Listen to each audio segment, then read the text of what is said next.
السلام علیکم، میں عقیل صفزئی مخاطب ہوں پشاور سے۔ یہ بات بہت خوش آئند ہے کہ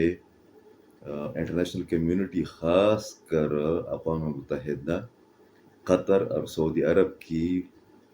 ثالثی سے اور مداخلت سے امریکہ نے براہ راست مداخلت کرتے ہوئے ایران اور اسرائیل اور ایران اور امریکہ کے درمیان جو جنگ شروع ہوئی تھی، جو جنگ لڑی گئی، جتنے حملے کیے گئے، جتنے نقصانات اٹھائے گئے،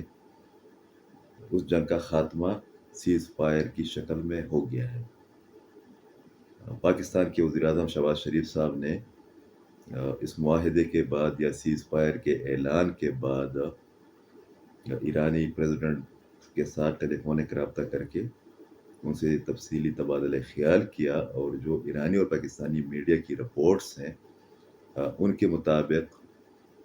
ایران نے پاکستان کے کردار اور مسلسل حمایت پر پاکستانی وزیر اعظم کا اور پاکستانی عوام کا اور پاکستانی حکومت کا شکریہ ادا کیا۔ جو سی این این اور بی بی سی نے رپورٹ کیا ہے اس کے مطابق اس کا خلاصہ یہ ہے کہ اس تمام تر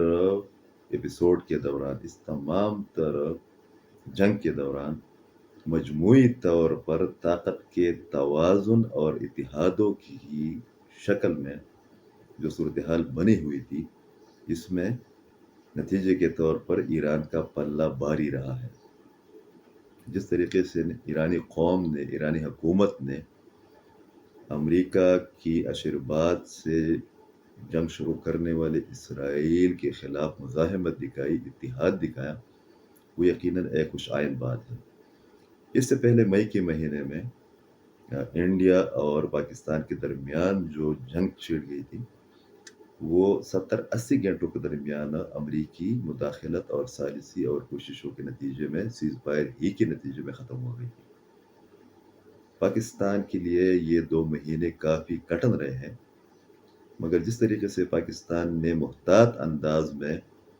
اپنی سفارتکاری کے جواہر دکھائے، جو مہارت دکھائی، وہ بہت سے حلقوں کے لیے خلاف توقع ہے۔ سی این این کی جو رپورٹ ہے اس کے مطابق تمام تر امریکی دعووں اور حملوں کے باوجود،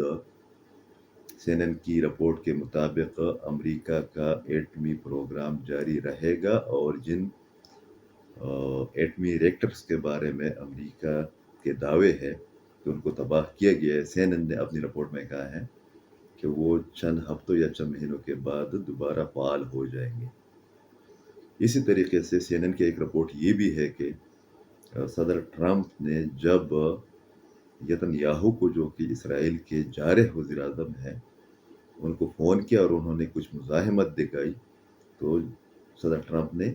نہ صرف یہ کہ ان کو ڈانٹا، بلکہ بعد میں جب وہ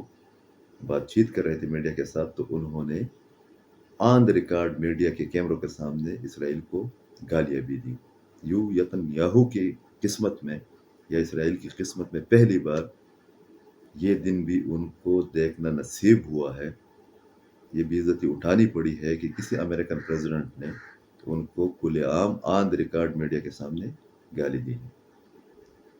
بہرحال مستقبل کا منظرنامہ جو بھی بنتا ہے وہ اپنی جگہ پر،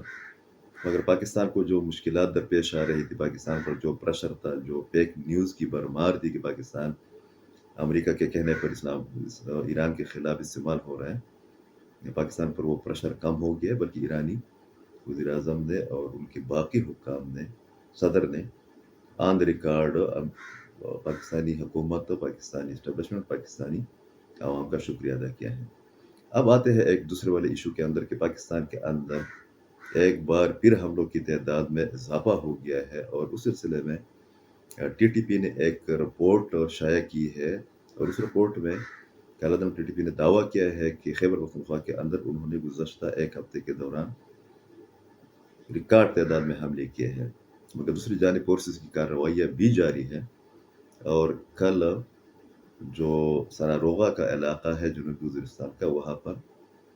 پاکستان کی فورسز اور کالعدم ٹی ٹی پی کے ایک گروپ کے درمیان شدید جھڑپ میں جو ہلاکتیں ہوئی ہے، ٹیررسٹ جو ہلاک ہوئے ان کی تعداد 11 بتائی گئی ہے، 7 اس میں گرفتار ہوئے ہیں یا زخمی کیے گئے ہیں۔ اور اسی طریقے سے اس والے جھڑپ میں جنوبی وزیرستان میں جو جھڑپ ہوئی ہے فورسز اور ٹی ٹی پی کے درمیان،